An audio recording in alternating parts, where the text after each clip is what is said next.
Olá, estamos iniciando mais um programa Diversidade.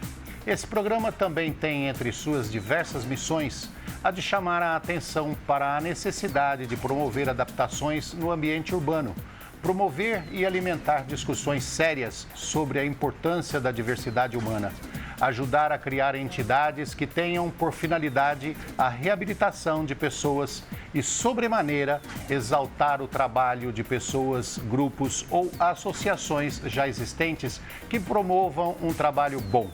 Um grande esforço para diminuir as distâncias, preparar a reabilitação o máximo possível em uma mão da via e, na outra, acabar totalmente com as barreiras arquitetônicas e atitudinais. Afinal, em um mundo sem barreiras, não há deficiência. Para falar a respeito dessas entidades que já existem e que fazem um trabalho excelente em prol da melhoria da qualidade de vida das pessoas com deficiência e falando inclusive também sobre prevenção, nós vamos entrevistar o Elcio Inocente, que é presidente da APM-Defesp, Associação dos Policiais Militares Deficientes do Estado de São Paulo. Tudo bem com você, Elcio? Tudo bem, é um prazer poder participar. Quero agradecer por essa oportunidade. Elcio, o que é a APM-Defesp? Bem, a APM-Defesp é uma entidade que tem, por princípio básico, atender todo aquele policial e os seus dependentes que venham a sofrer algum tipo de intercorrência e que acabam precisando dos nossos serviços. E para isso, nós temos o atendimento clínico, psicológico, o atendimento jurídico, né? E hoje nós contamos com 6 representações para tentar suprir essa necessidade que os policiais militares têm de atendimento.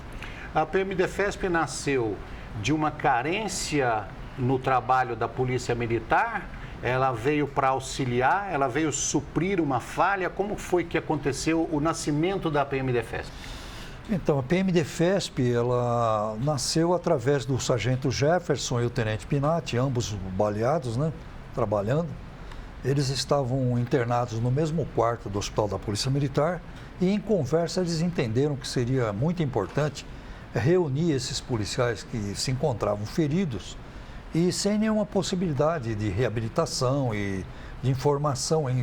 Infelizmente, naquela época, o policial, quando se tornava um portador de deficiência, ele ia para casa, ficava totalmente isolado, né, da sociedade, da própria Polícia Militar e acabava até morrendo, às vezes, por falta de atendimento e socorro. Né, Eu já ouvi diversas vezes que o policial, quando ele entra nessa fase de praticamente se sentir abandonado, ele cai também no alcoolismo, né? Sem dúvida. Em drogas e verdade, tudo mais. Quer dizer, a vida dele vira um conta. inferno, além da deficiência. É verdade, ele acaba entrando em depressão e aí só Deus, né? A gente não sabe como começa e não sabe como termina, né?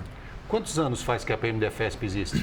Há 21 anos. 21 anos. Existe a APM-Defesp. Ela vai ser comemorada agora no dia 28 de janeiro. Ela foi fundada em 93. Maioridade total. Maioridade total. E graças a Deus prestando um bom trabalho, né? Vocês sentem que essa maioridade foi realmente realizado um crescimento dentro de toda a corporação em termos de respeito pela entidade?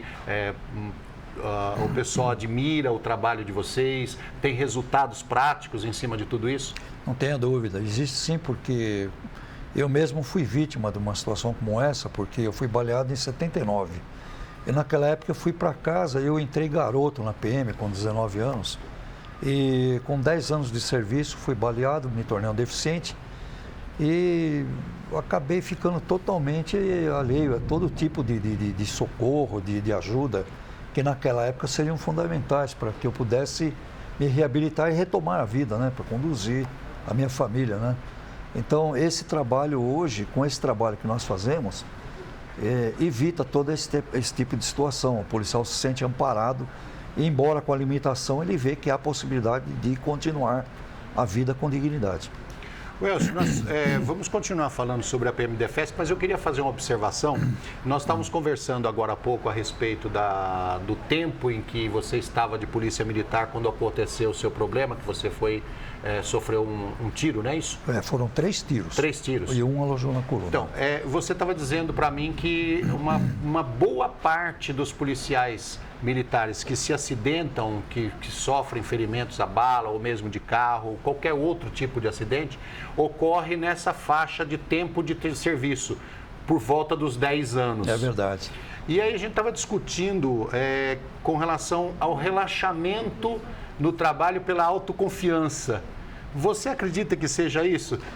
Antes de você responder, só lembrando, o meu pai me dizia assim, olha, a água, o rio, a lagoa, o mar, quer quem não sabe nadar, porque verdade. Os que sabem já é dela. É mais ou menos esse princípio, ou seja, a pessoa pega uma confiança excessiva no trabalho e relaxa um pouquinho?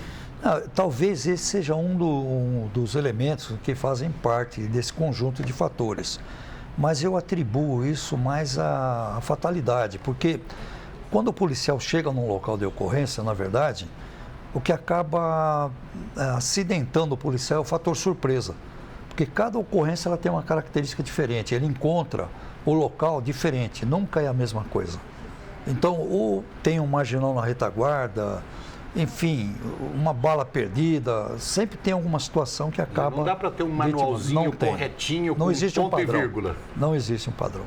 Ô Elcio, nós vamos dar uma paradinha aqui para olhar a PMDFESP que nós tivemos lá e a gente queria olhar um pouquinho do trabalho de vocês lá no local. Perfeito. A gente vai conhecer agora um pouco o trabalho da Associação dos Policiais Militares Portadores de Deficiência do Estado de São Paulo. Há 21 anos, os profissionais daqui dão suporte para a reabilitação física e psicológica de PMs e seus dependentes. O ambiente aqui é tranquilo, solidário. A PMDFESP é uma instituição sem fins lucrativos, que tem carinho de sobra. Além de apoio psicológico e fisioterapêutico, o associado pode contar com assessoria jurídica, empréstimo de cadeiras de rodas e muletas, nutricionistas e fonoaudiólogas. Tudo isso por R$ 50 por mês. Cada paciente é atendido individualmente. 1 hora de atendimento, tanto no setor da físio como nos outros setores.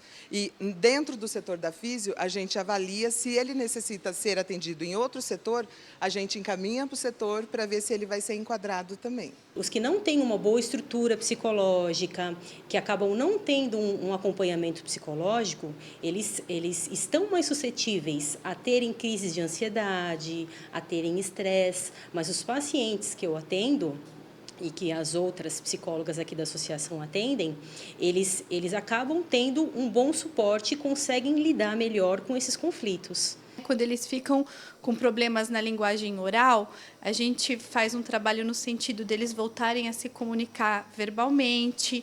Quando não dá, a gente tenta uma comunicação alternativa, por escrita, programas no computador, né, que eles possam voltar a se comunicar, interagir com a sociedade. É um resgate da vida.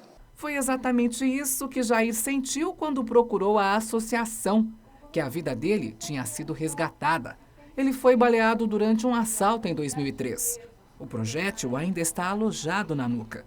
Mas, com a ajuda da PMDFESP, ele se reabilitou em 6 meses. Essa associação, para mim, depois de Deus e da família, é o meu...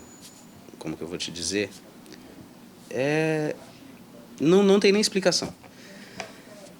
Eu fiz fisioterapia aqui, terapia ocupacional. Quando eu cheguei, eu não mexia meu lado direito e não falava tão bem assim, né? E foi por conta dessa simpatia e da facilidade ao se comunicar que Jair foi convidado a trabalhar na PMDFESP. Eu sempre gostei de trabalhar ajudando as pessoas. E vir para cá foi praticamente um sonho realizado. E falando em sonho, André é tão apaixonado pela PM que deixou um emprego onde ganhava 6 vezes o salário de um policial para vestir a farda.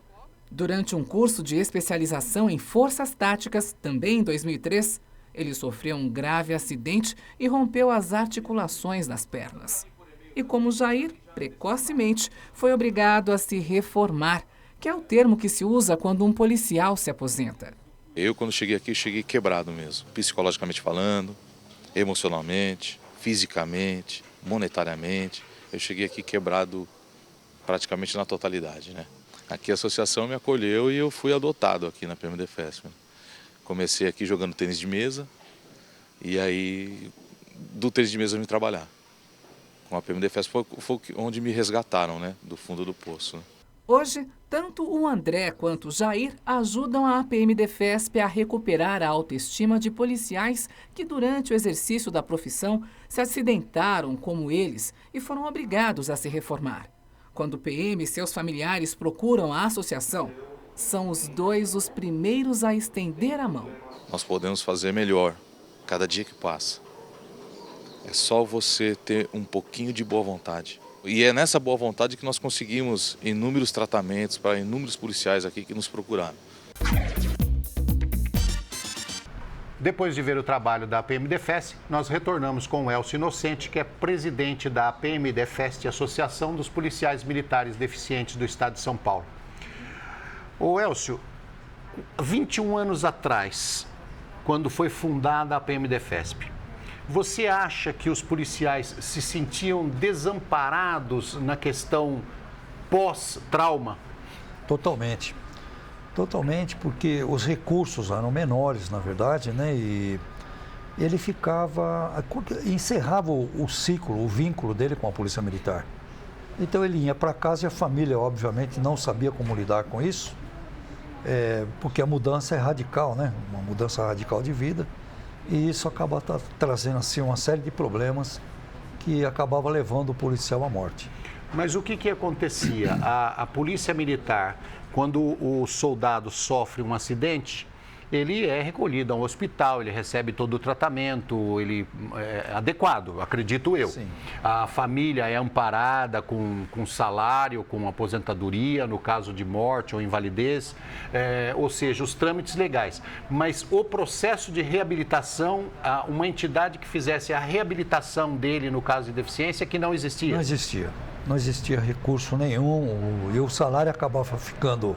Ele já é, assim, muito apertado, mas ficava pior, porque todo o equipamento, tudo que é preciso para que o deficiente tenha um trabalho de reabilitação é muito caro.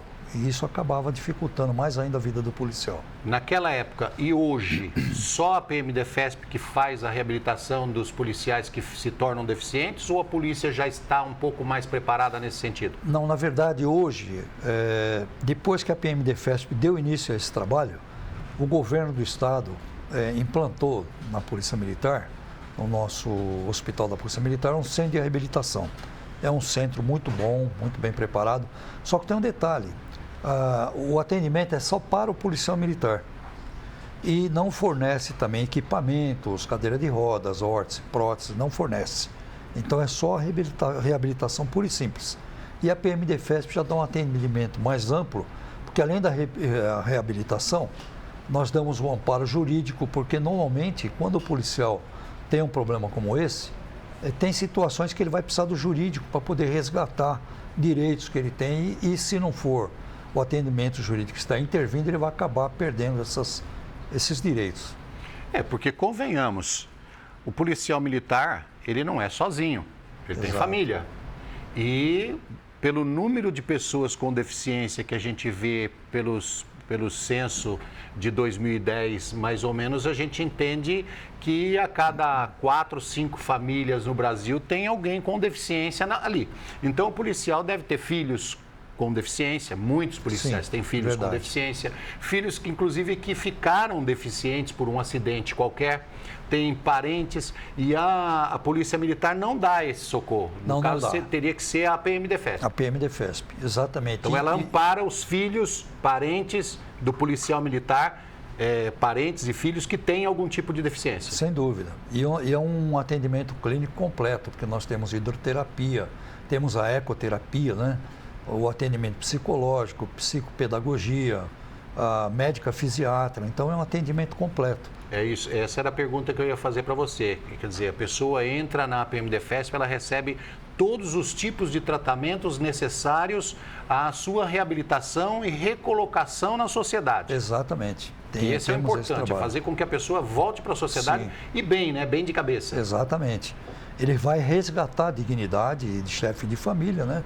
E poder conduzir, embora com uma limitação, de uma maneira diferente, mas ele vai poder assumir a família de fato e levar a vida mais próxima do normal, né? No caso de um filho com deficiência, vocês fazem um tratamento de reabilitação para o filho com deficiência e faz um tratamento psicológico para a família toda? Exatamente. Toda a família recebe? Toda a família, porque na verdade quando acontece uma situação como essa na vida do policial militar, acaba envolvendo toda a família, que fica abalada psicologicamente, né? E existe essa preocupação de que esse atendimento seja extensivo aos familiares. Então vamos colocar assim por ordem. Você tem reabilitação fazendo fisioterapia, Sim. você tem fisiatra, Sim. você tem terapeuta ocupacional, tem fonoaudiólogo, Exato. tem psicólogo, Isso. atendimento jurídico. Exato. Quer dizer, o policial se sente completamente amparado lá dentro. Inclusive, complementando, temos também o social. Inclusive, nós distribuímos através de um levantamento social e nós distribuímos uma média de 300 cestas básicas por mês para essas famílias que são necessitadas. Ah, tem família de policial militar carente. Carente. Por conta como é que se chama quando o policial vai fazer aposentadoria? Não é aposentadoria? É a reforma, né? Reforma. O nome é diferente. Sim. Ele reforma, ele não sai com salário integral. Muitas vezes não. E o salário é pequeno. E com a deficiência, ele acaba ficando mais defasado, porque aumenta o custo com transporte, medicamentos, uma série de despesas que ele não tinha antes, e sem contar que ele perde o bico também, né? Que o bico é um complemento do salário e ele não tem mais possibilidade de fazê-lo, então a situação realmente se agrava bastante. Certo.